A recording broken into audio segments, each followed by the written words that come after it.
Hello, ladies and gentlemen. My name is Chef Terry Port of Elite Chef Masterclasses, and today we're going to be learning about one of the 5 mother sauces that every home cook or professional chef cook should know is a bechamel. Stick around and we'll get to it.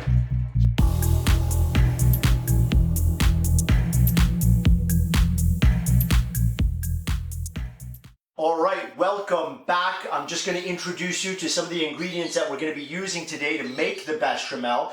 I've got some small diced onions over here, some flour and butter that's going to be used to make our roux. I'll explain more about that when we get to it. I've got some garlic here, a little bit of nutmeg, and of course, milk, main ingredient, and some white wine.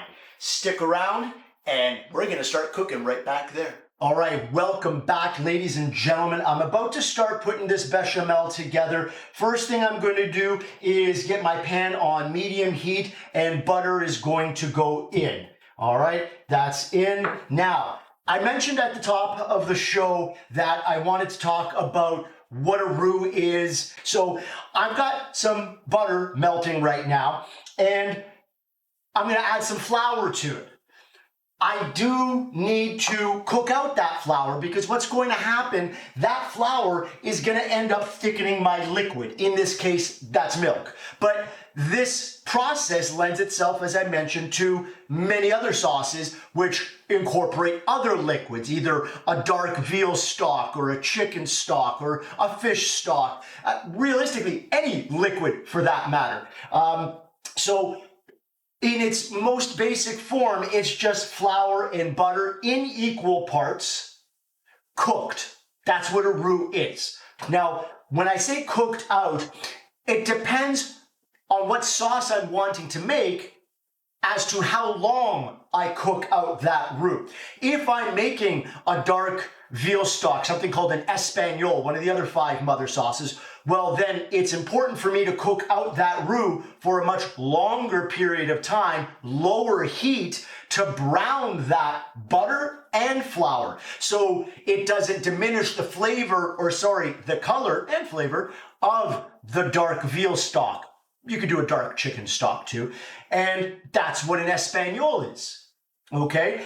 We've all probably been to restaurants and heard demi-glace or demi-glaze, some people say. That is a espagnole with another section, another part of veal stock added to it, and it's reduced even further. Now, that being said, I'm taking this away from the most basic form being butter and flour right off the bat. I'm going to add some aromatics to it. There's lots of different adaptations that we can do to this.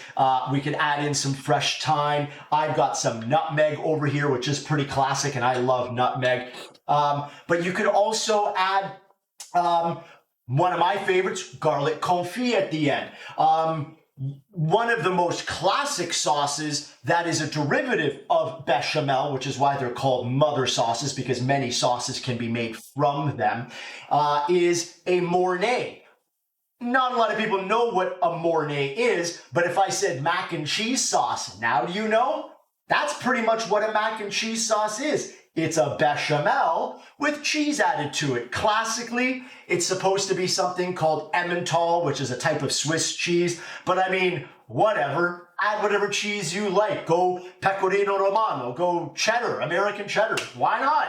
All right, welcome back. You can probably hear my butter starting to sizzle and become beautiful in aroma. A couple of things I did want to mention just before I get the flour in here. Really important to differentiate the different stages of a roux. I had mentioned a dark roux for the espagnole. It's a dark veal stock. Well, for a bechamel, I don't want to take it that far. I want my roux to be very pale in color because I've got milk going in there. Now, important to also mention, the longer you cook out a roux, the less strength the flour has to thicken the same amount of liquid. All right, so my butter's melted. I could take this a little bit further and make it a beurre noisette, but I'm not going to. All right, onions are going to go in now.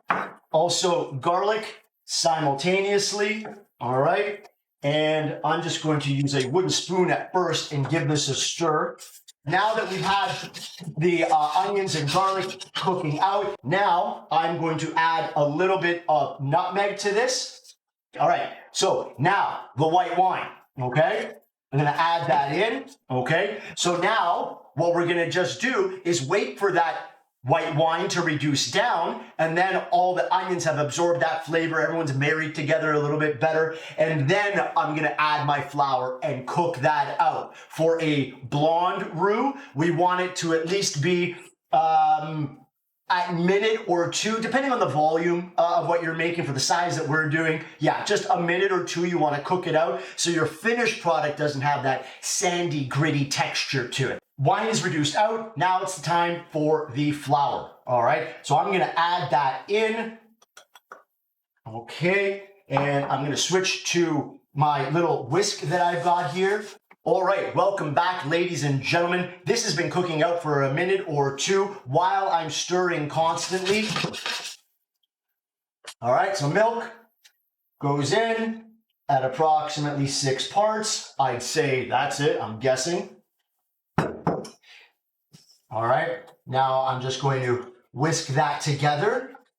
All right, and you might be thinking to yourself, Chef, that's still very liquidy. How come that's not thickened up like a sauce? Slow down there, cowboy. All right. Important part, very important part about roux. All of them require being brought up to a boil for them to come to full bloom or full consistency. All right. Right now, I have no clue if that's the right consistency. I don't know. We have to wait. All right, have some patience. All right, welcome back, ladies and gentlemen. You can see my bechamel is just starting to come up to a simmer right now. And I personally would say this is a great consistency. Classically, what they say for sauces is when you have it coat the back of your spoon, you can run your finger across and it holds the line, then you've got the right consistency. All right, I'm gonna add a little bit more salt to this to season that up. Now I'm going to talk about a very contentious point right now. Black pepper in a white sauce. Oh my God, the arguments I've had with many a cook and chef regarding a black spice in a white sauce and the uproar it causes. The old school, or some of the new school, chefs claim, oh, it's a white sauce, it shouldn't have black flecks within it. Why not? It's food. I mean, when I see real vanilla ice cream, I look for the black dots because then I know it's made with real vanilla. That's what vanilla is. Black pepper's black. White pepper, sorry, not a fan. Funky flavor, not my jam. Black pepper, who cares? It'll know it's got black dots in it. Yeah? I'm doing it. Whoever's rolling in their graves, or not in their graves yet, you might be soon. Chill out. Woo. All right, so that's the bechamel. That's done. All right, ladies and gentlemen, I'm just gonna give this a quick taste and see how this turned out. It's probably gonna burn my mouth though. Beautiful, creamy, texture is nice and smooth. It doesn't have the gritty, sandy-like consistency. Quickly though, I do want to mention, I said earlier that we can adjust this. Well, if you find this too thick, add more milk. All right. If you find it too thin and you want to thicken it up, that's where something interesting needs to happen. I would take softened butter, had it room temperature. Butter can sit at room temp, by the way. Okay. Room temperature butter mixed in equal parts with flour. So you have this paste. Add that paste to this to make it thicker, little bit by little bit, bringing it up to a simmer each time that you make a small addition until you get to the consistency that you want. That equal parts mixture of room temperature butter and flour added little bit by little bit, that mixture is called a beurre manier. Escoffier and his classifications of everything. Who cares? It's a mixture of flour and butter, again in equal parts, done at room temp. Okay? That's how you fix. Done. Ladies and gentlemen, my name is Chef Terry Port of Elite Chef Masterclasses, and you just learned how to make one of the most important mother sauces, a bechamel. Thank you very much, everybody. Have a wonderful day.